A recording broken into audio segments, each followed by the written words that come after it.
time is it? It's TLE time. Welcome to TLE class quarter 4, week 3. Buenos dias, buenas tardes, buenos noche. It means good morning, good afternoon, and good evening. Are you ready? Let's get started. Before we start, I prepare a short quiz for me to be able to know if you really understand our lesson last time. This is a multiple choice. You will going to choose the letter of the correct answer, and you will going to put your answer on your answer sheet. Let's start. Question number 1. An instrument used to measure the amount of electric current intensity in a circuit. What is it? Is it a voltmeter, an ammeter, a micrometer, or an ohmmeter? What is your answer? If your answer is letter B, you are correct. Ammeter is an instrument used to measure the amount of electrical current intensity in a circuit. Next question. A packet-sized tool used to test the line, wire, or circuit if there's a current in it. What is your answer? Is it letter A, test light, letter B, wire gauge, letter C, ruler, and letter D, pull-push rule? If your answer is letter A, test light, you are correct. A test light is a packet-sized tool used to test the line, wire, or circuit if there's a current in it. Next question. A measuring tool used to measure the length of an object in centimeter or in inches. Is it a test light, a wire gauge, a ruler, or a pull-push rule? What is your answer? If your answer is letter D, pull-push rule, you are correct. A pull-push rule is a measuring tool used to measure the length of an object in centimeter and in inches. Next, it is used to measure the diameter of the wire conductor in circular mills. It can measure small and big sizes of wires and cable. What do you think is the answer? Is it letter A, voltmeter, letter B, ammeter, letter C, micrometer, or letter D, ohmmeter? If your answer is letter C, micrometer, you are absolutely correct. Last question. It is used to measure the voltage, resistance, current of a circuit. It connected in parallel or series with the circuit depending on what to measure. Is it letter A, volt ohm millimeter, letter B, micrometer, letter C, ohmmeter, or letter D, ammeter?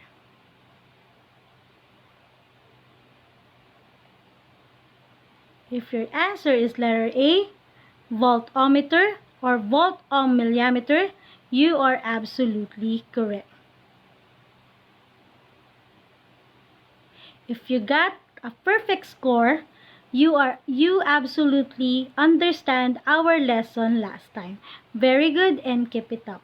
Now, let's proceed to our new lesson. For this lesson, we will going to discuss the system of measurement. Yan, system of measurement. So, medyo may pagkamat tayo ngayon. So, I will utilize the mother tongue. I will explain you this lesson in English or in Taglish. Okay. What is a system of measurement? A system of measurement is a set of units which can be used to specify anything that can be measured. So, this system of unit, ito daw yung ginagamit natin na unit para ma-specify natin or masabi natin kung gaano talaga kabigat, kagaan, or gaano kahaba, gaano kalalim, gaano kaano ang isang bagay or ang mga bagay na sinusukat natin. So, bakit natin kailangan ng system of measurement? Para specific, para alam natin kung ano yung kung ano o gaano siya kabigat, kalalim, or kaano. May specific na measurement. Okay, so there are two system of measurement. Meron tayong tinatawag na English system, provides the creative way on how people can measure by themselves.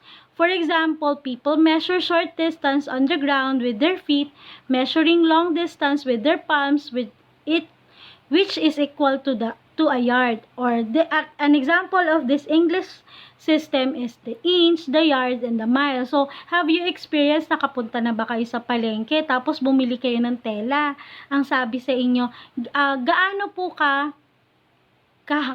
kalapad? Ang ginamit niya, imbis na gumamit siya ng tape measure, ginamit niya yung kanyang balikat from the tip of his index finger to the point of his balikat, tas gumanon siya, sabi sa'yo, isang yarda na yan. So, ang ginamit niya ay English system, or sinasabi nga na, ito yung mga lumang paraan ng pagsukat. Halimbawa, bibili ka daw ng sapatos. So, hindi mo nakuha yung sukat ng paa mo sa sapatos, pwede mo daw malaman ang sukat ng paa mo sa pamamagitan ng iyong yung distance between dito sa kamay mong to hanggang dito. So, iyon daw ang sukat ng iyong paa. Yan. So, sabi naman, halimbawa, bibili ka ng singsing. Hindi mo alam kung gaano kalaki yung daliri mo dito, hindi mo nasukat. Ang pagbasihan mo daw ay yung sukat ng paa mo. Halimbawa, size 5 ka, malamang ang singsing mo daw ay size 5 din. So, ganun yung pero sinasabi nga, yung English system, hindi siya sakto. Hindi siya nagbibigay ng saktong sukat. Kasi halimbawa, ang height ko ay 5'10". Ang isang ganun ko ay isang yarda ko. Pero, paano kung yung sumusukat ay 6 feet? Or 6 ang taas niya? 'Di ba? So, paano yun? Magkaparehas ba kami ng yarda? So, kaya nga sinasabi, ang English system ay paggamit ng measurement na para sa sarili mo. So, halimbawa, ang isang yarda sa akin, sa laki ko na 5'10", ay sapat na yung mula sa ganto ko hanggang dito. So, pag ginanon ko siya, pag idinipa ko yung kamay kong ganyan, ibig sabihin, isang yarda para sa akin. Kasi for myself, by themselves. So, halimbawa, yung isang ganto ko, ipapagamit natin ang height ay halimbawa ay 5'2", 5'3", baka maikli sa kanya. Kasi, magkaiba kami ng sukat pagdating sa ganong pamamaraan. So, ang tawag doon ay, sinasabi nga, ito yung mga makalumang paraan. So, halimbawa, yung pagsusukat ng 1 inch, ang 1 inch daw ay katulad ng yung guhit ng ating thumb. So, mula doon hanggang doon. So, yun daw ay katumbas ng 1 inch. Pero, ito bang 1 inch ko ay katumbas ng 1 inch mo? Pwedeng pareho, pwedeng hindi.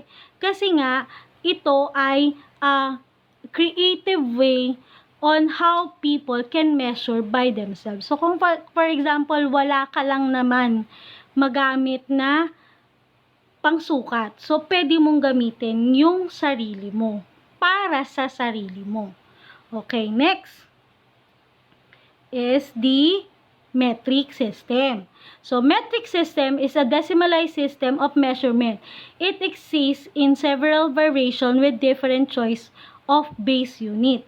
Metric units are widely used around the world for personal, commercial, and scientific purposes. Example of this is millimeter, centimeter, decimeter, and meter. So, yung sukat na yan ginagamit for height, weight, width, at saka thickness. Pero kung halimbawa naman ang gagamitin natin ay sa tubig, so sa volume, so meron tayong little, milliliter, 'di ba? Meron tayong liter, 'yon. So yun yung mga ginagamit na giba. So halimbawa sa bigat naman, meron tayong tinatawag na grams, meron tayong tinatawag kilogram. So ang tawag doon ay mga metric system. Medyo mas hindi naman accurate, medyo may tinatawag silang base unit. Ibig sabihin, hindi sila nag-iiba-iba. Hindi katulad ng English system na ang may possibility na yung sukat mo ay nagkakaiba-iba depende sa sumukat ng katawan. Pero sa metric system, hindi magkakaiba-iba kasi meron silang base unit. Yan. So, meron tayong tinatawag na equivalent ng English unit and its equivalent. So, ano naman yung ibig sabihin nito? Yung English unit, pwede natin siyang ma-convert sa English unit din. So, halimbawa, ang tawag sa conversion nito ay linear conversion. Ibig sabihin, pag linear, pareho ng unit. Si English, i-convert mo kay English pa rin. So, halimbawa, meron kang 12 inches, ang katumbas nun ay 1 foot. Diba? Or, meron kang 1 foot, ang katumbas nun is 0.33 yard. Ang 1 yard ay katumbas ng 36 inches. Yan. So, yun yung basic English unit equivalent. So, English to English, inches to foot, foot to yard, yard to inches. Yan. Okay, next naman is yung metric unit and each equivalent. So, metric to metric naman ang usapan. So, pag sinabing metric to metric, ang i-convert mo, ibibigay mo equivalent ay parehas niyang metric pa rin. So, halimbawa, 10 mm is equals to 1 cm. Ang 10 cm ay katumbas ng 1 decimeter. At ang 10 decimeter ay katumbas ng 1 meter.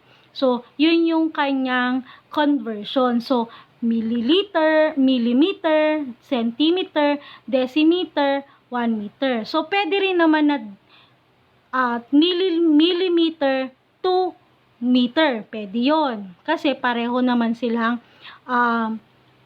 tinatawag na metric unit. So, ano lang yon. So, ilang millimeter lang meron ang 1 meter. So, since maliit ang millimeter sa 1 meter, ang katumbas niya ay 10,000 millimeter. Yun. So, 1,000 millimeter. So, ang centimeter naman to meter ay 100 centimeter. So, siyempre, ang decimeter ay 10. Yan. 10 decimeter is equals to 1 meter. Yan. Okay.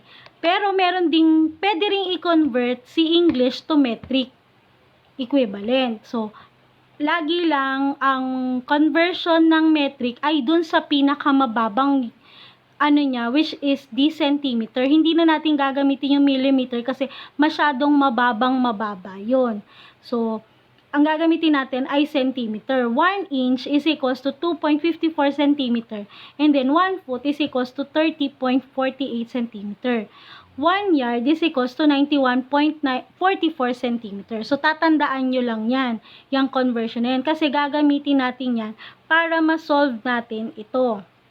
So, meron tayong dalawang example, isosolve natin. 1 inch, 12 inches is equals to how many centimeter? And then, second example is 6 feet is equals to how many inches? So, i-analyze muna natin yung dalawang example.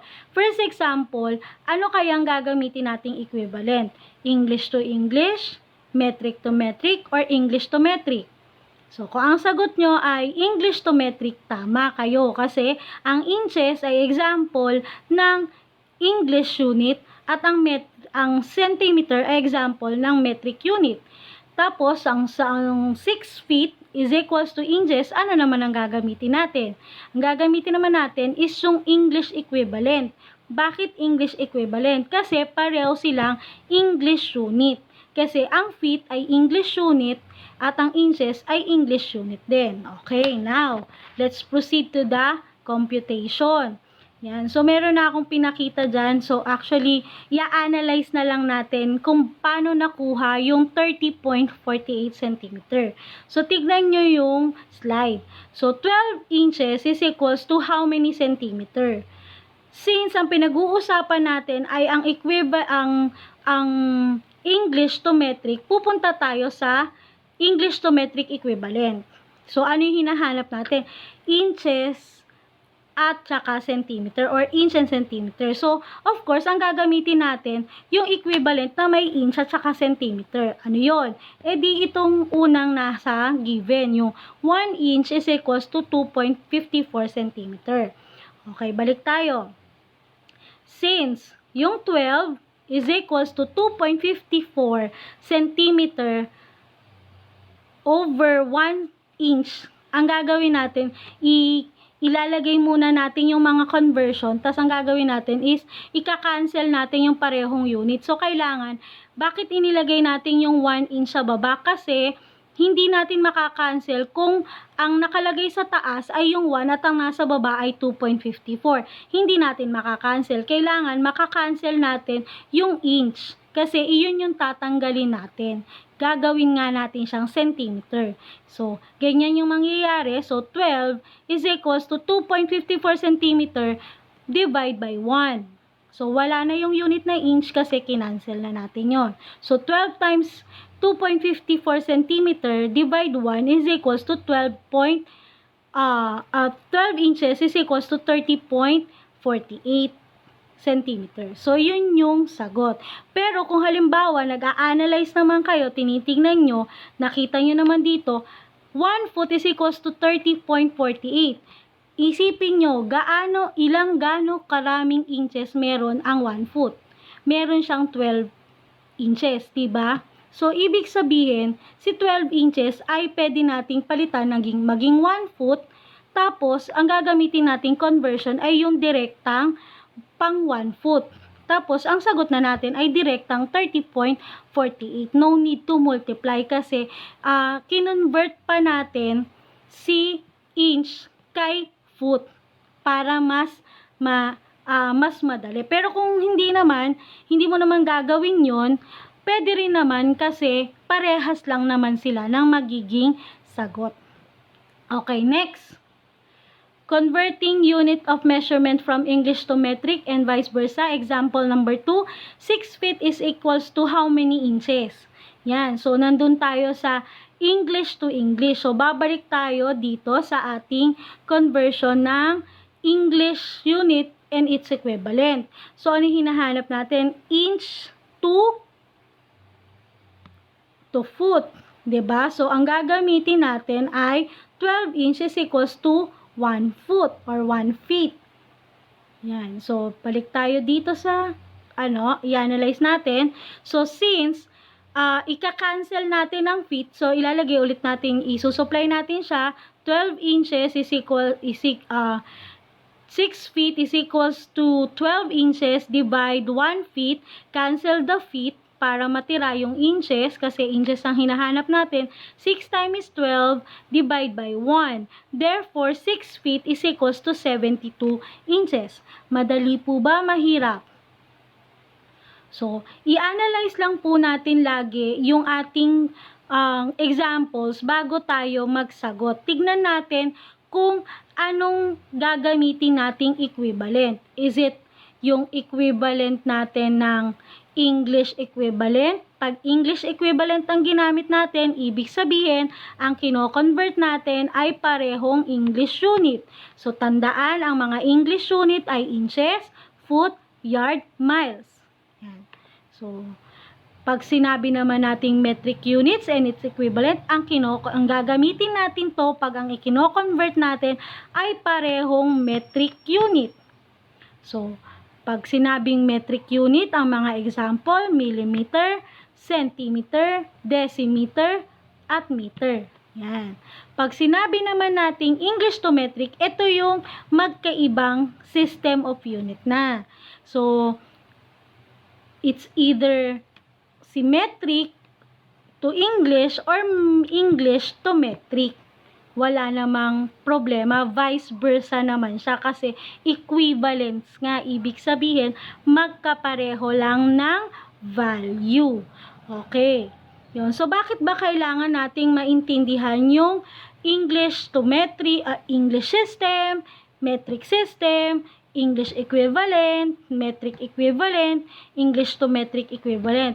Napaka-importante kasi niyan sa electrical installation and maintenance kasi tayo ay nagkakabit ng mga kuryente, nag-i-install tayo ng kuryente, at bumibili tayo ng mga supplies na may kinalaman na gagamitin natin for us to be able to perform the job. So, pag pumunta ka sa hardware, ang itatanong sa'yo, ilang metro, ilang yarda, yan. So, kung hindi mo siya alam, baka malito ka. Baka pag tinanong nung lalaki,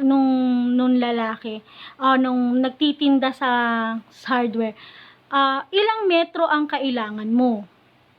O ilang yarda ang kailangan mo? So, ano ngayon ang magiging diferensya? Sinong mas malaki? Si metro o si yarda? Mas malaki si metro kasi si metro ay 100 sentimetro. Samantalang si yarda ay nasa 90 centimeter lang siya. So, mababa siya. Kasi tingnan nyo, 1 yard, yung isang yard ay is equals to 91.44 centimeter lang. So, nasa 90 to 92 centimeter lang siya. So, kung halimbawa, bibili kayo ng materyales na may kinalaman sa electrical installation, laging ang sasabihin nyo ay metro. Yan. So, kasi ang gagamitin ay metric. Kasi pag sinabing, metro o yarda. Kasi pag sa yarda, medyo lugi ka kasi medyo maliit ang sukat niya kumpara sa metro. Pero halos hindi nagkakaiba ang presyo. So, yun ang dapat nating iniintindi. Or kaya naman, halimbawa, possible ganito nangyari. Ang kailangan mo ay 10 metro, pero ang tinitinda ay nasa yarda. So, at the back of your mind, you have an idea na ang yarda ay mas maliit ng konti sa metro. So, imbis na bumili ka ng 10 yarda, magiging 11 yards ang bibilin mo kasi alam mo na may kulang ng koonte ng 8 centimeter ang isang yarda sa metro. So, nagkakaroon ka ng idea, 'di ba? So, yun yung kahalagahan ng pag alam natin ang equivalent ng metric to English or English to metric. Yan. Kasi kalimitan ang English system ay ginagamit sa katawan. Halimbawa, sa pagsukat ng katawan, kunwari bibili ka ng tela, ng damit. So, ang usapan is yarda. Pero pag bibili ka ng mga bagay, ang usapan ay metro. So, kasi ang English system nga is more on pang sarili.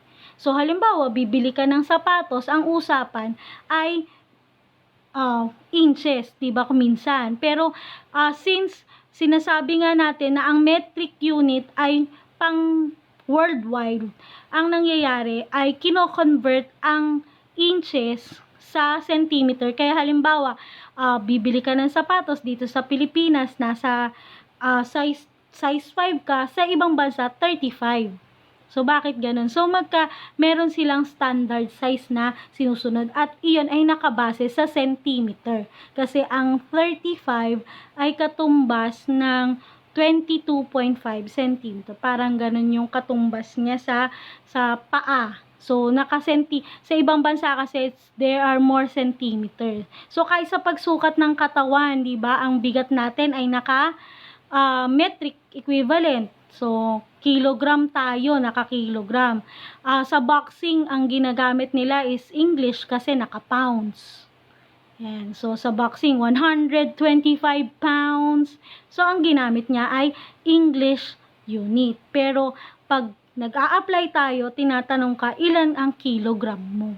Yan. So, pag bibili ka rin sa palengke, 'di ba?